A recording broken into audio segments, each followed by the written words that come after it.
Olá, eu sou Rafael Rodrigues e o estudo do Vem e Segue-me desta semana nos ajuda a ponderar como os ensinamentos de Jesus Cristo nos ajudam a transformar a nossa vida.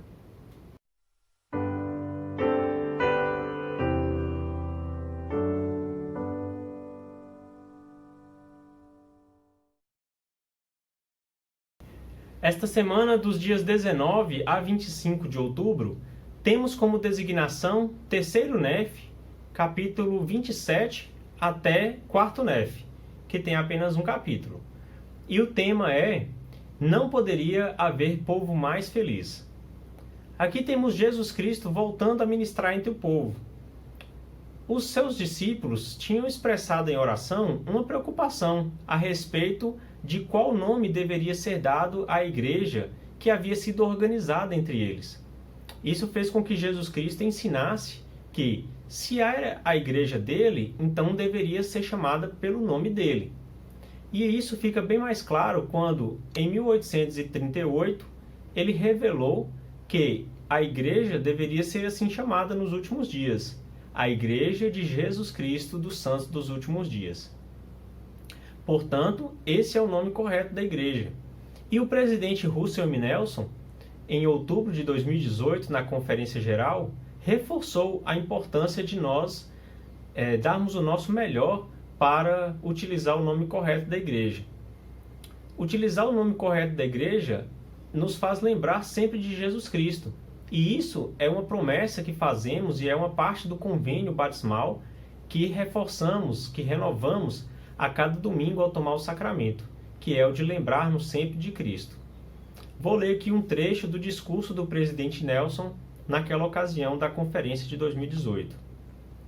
Queridos irmãos e irmãs, prometo-lhes que, se dermos o melhor de nós para restaurarmos o nome correto da Igreja do Senhor, Ele, a quem esta igreja pertence, derramará seu poder e suas bênçãos sobre os santos dos últimos dias, de maneiras como jamais vimos.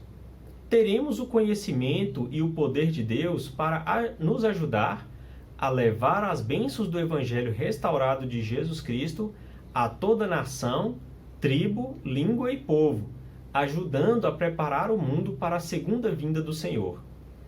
Então, o uso correto do nome da igreja não é algo insignificante. Não é uma coisa simples demais a ponto de nós deixarmos de lado. O que não podemos deixar de lado é o nome de Jesus Cristo, que deve ser lembrado sempre, inclusive para que a gente possa evitar esses apelidos, como a Igreja Mórmon, os Mormons, a Igreja dos Santos dos Últimos Dias. Então nós devemos sempre falar a Igreja de Jesus Cristo, né? E sempre que possível, a Igreja de Jesus Cristo dos Santos dos Últimos Dias. Então, esse é um esforço coletivo e que o presidente Nelson deixa claro que tem participação no processo de prepararmos o mundo para a segunda vinda do Senhor.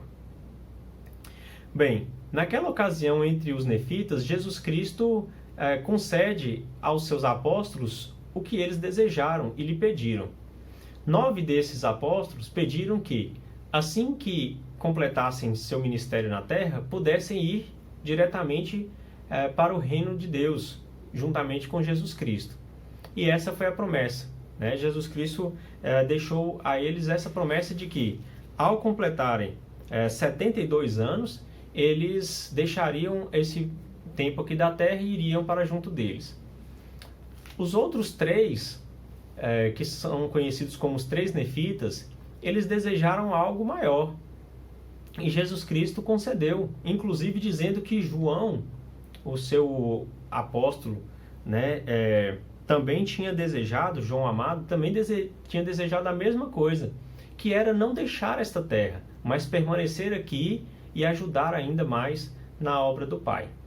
Jesus Cristo, assim, então, concede a esses 3 a capacidade de permanecer aqui na terra.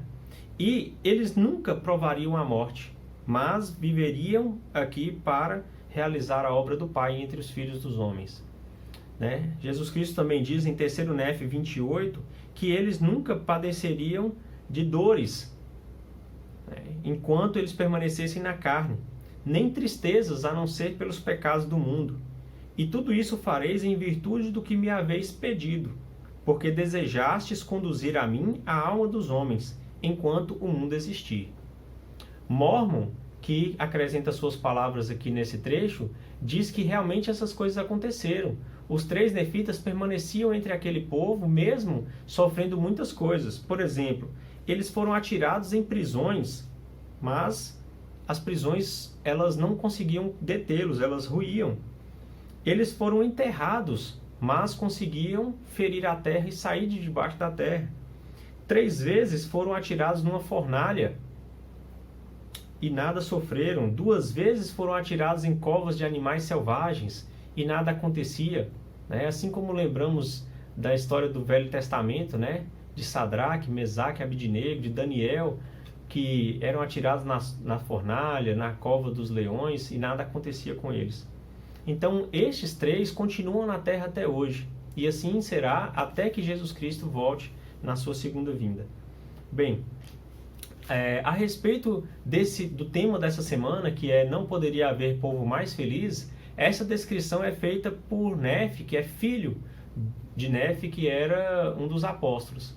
Então, ele descreve as promessas do Senhor, de que gerações após aquele povo que presenciou a vinda dele entre os nefitas, na terra de abundância e tudo mais, ainda desfrutariam de muita alegria, né, enquanto permanecessem fiéis e dignos. E isso aconteceu. E eu gosto muito de como é descrito o comportamento daquele povo, e é a consequência deles serem felizes. Tanto que devemos ponderar sobre isso, né? O que estamos fazendo para ter a mesma alegria daquele povo? Será que estamos agindo como eles agiram? Aqui diz que não havia contendas nem disputas entre eles. E lá em 3º Nefe, lembramos que Jesus Cristo disse que essa é a doutrina de Satanás, né? Haver disputas e contendas entre o povo. Então eles deixaram de lado a doutrina de Satanás, como nós devemos fazer também. E eles procediam retamente uns com os outros. Eles tinham todas as coisas em comum. Não havia ricos nem pobres, nem escravos nem livres, mas eram todos livres e participantes do dom celestial.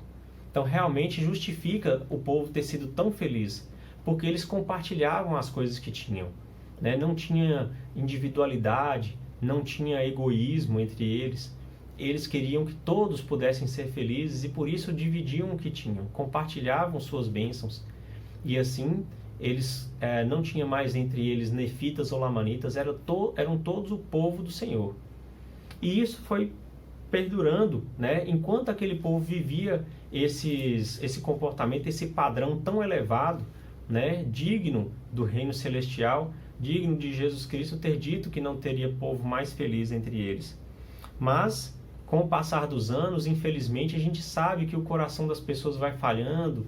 Para nós é difícil manter uma rotina por muito tempo de alguma coisa, mesmo que aquilo nos traga alegria, né? E foi o que aconteceu. Infelizmente, aquelas pessoas elas começaram a ceder ao orgulho, né? E o orgulho ele é a base de toda tristeza e de todo insucesso. E aqui fica bem claro, né? No capítulo único, né, de 4º Nefe, no versículo 24 e 25. Alguns deles começaram a tornar-se orgulhosos, trajando roupas caras e usando toda sorte de pérolas finas e de coisas luxuosas do mundo. E dessa época em diante, não mais tiveram seus bens e suas posses em comum.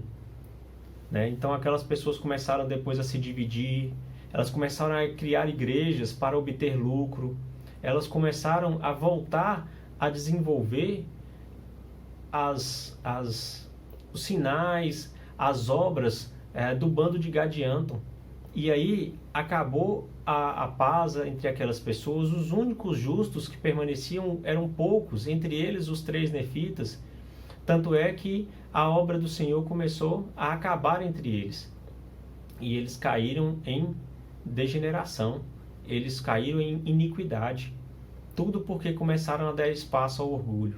Por isso devemos ponderar tanto, constantemente. Será que estou começando a ser orgulhoso? Será que as bênçãos do Senhor em minha vida estão me tornando assim orgulhosos a ponto de esquecer dos meus irmãos? Então que possamos sempre lembrar de compartilhar as nossas bênçãos, de ajudar os mais necessitados e de nos esforçar para sermos semelhantes a esse povo descrito nos primeiros versículos de Quarto Nef, que eram o povo mais feliz que já existiu entre os filhos de Deus. Então que essas bênçãos possam ser estendidas a nós também, porque somos também o povo do convênio do Senhor. Em nome de Jesus Cristo. Amém.